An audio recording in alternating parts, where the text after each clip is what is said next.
हैं जहां भारी बवाल हुआ है, पुलिस टीम पर पथराव हुआ है। उग्र भीड़ ने NH 162 पर जाम लगाने की कोशिश की, रोकने पर पुलिस टीम पर पथराव हुआ है। पुलिस और प्रदर्शनकारी आमने सामने आ गए। पुलिस ने भीड़ को खदेड़ने के लिए आंसू गैस के गोले छोड़े हैं।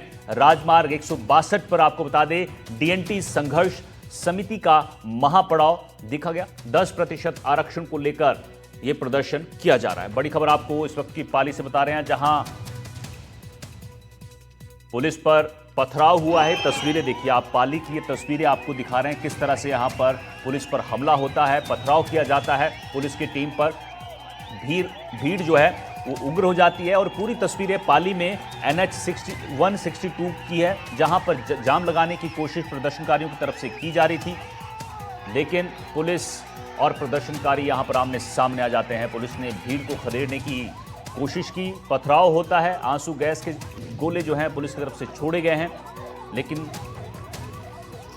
प्रदर्शनकारियों ने यहां पर पथराव किया है। सुभाष हमारे सहयोगी हमारे साथ पाली से जुड़ गए हैं। सुभाष, यहां पर पुलिस और भीड़ जो है, जो प्रदर्शनकारी हैं, आमने सामने हो गए, पथराव हुआ है, आंसू गैस के गोले भी छोड़े गए हैं।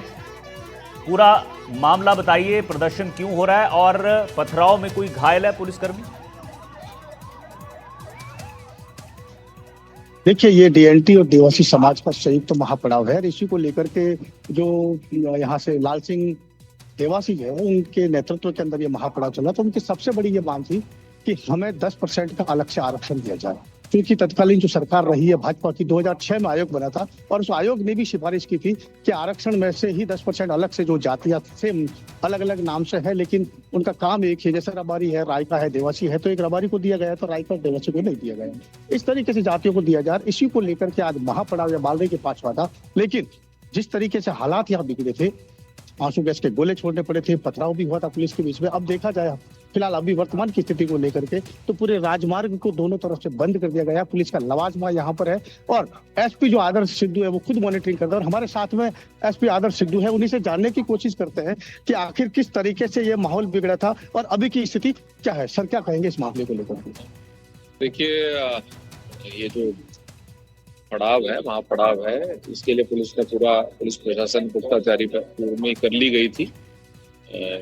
जब ये भाषणबाजी चल रही थी और प्रशासन द्वारा वार्ता करने का प्रयास किया जा रहा था, तब कुछ लोगों द्वारा पत्थरबाजी की गई है, जिसको कि माकूल जवाब दिया गया है और अभी स्थिति नियंत्रण में है। पुलिस प्रशासन अलर्ट है और स्थिति नियंत्रण में। अगर इस पत्थरबाजी में किसी प्रकार की कोई घायल होने की पुलिस की है या आमजन को लेकर के? देखिए, किसी को मेजर इंजरी अभी तक नहीं आई है, ना कोई आमजन घायल हुआ है, ना कोई जान माल की हानि हुई है।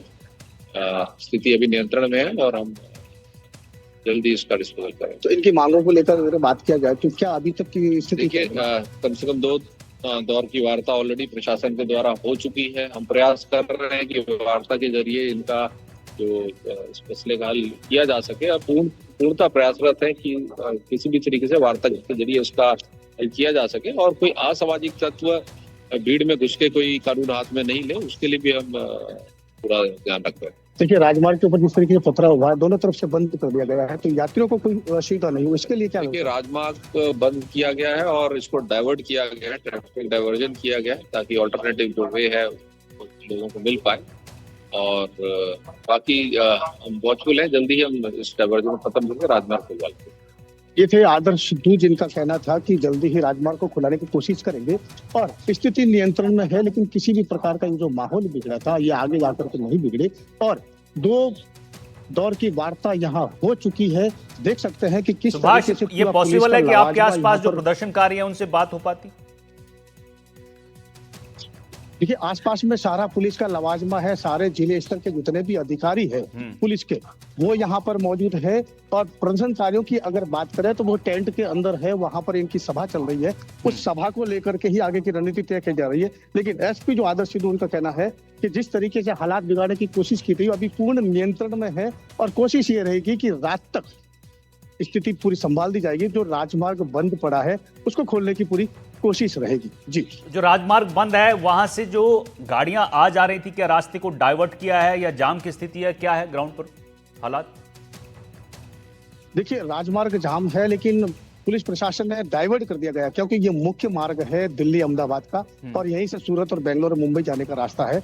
तो लेकिन सांडेराव के पास से इधर से डाइवर्ट कर दिया गया है। इधर से पाली के पास से अगर बात करें तो वहां रास्ते को बंद करके डाइवर्ट कर दिया गया है, यात्रियों को किसी भी प्रकार की परेशानी नहीं हो। लेकिन जो यात्री और जो बसें और जो वाहन पहले बीच में फंस चुके थे उनको जरूर परेशानी हो रही है। लेकिन पुलिस प्रशासन का एक ही रहा है ध्येय कि किसी भी प्रकार से इस जो माहौल को शांत किया जाए और रात तक इस राजमार्ग को खोल दिया जाए, जिससे यात्रियों को किसी प्रकार की परेशानी नहीं हो। लेकिन बात इस पर अटकी हुई है कि क्या ये मांगे मानी जाएगी और ये जो समाज है मानेगा या नहीं, और आगे की रणनीति क्या होगी ये तो समय के गर्त में है। ठीक है, यानी अब महासभा चल रही है और आगे की रणनीति क्या बनाते हैं प्रदर्शनकारी, उसके लिए थोड़ा इंतजार करना पड़ेगा। बहुत बहुत शुक्रिया आपका सुभाष इस जानकारी के लिए।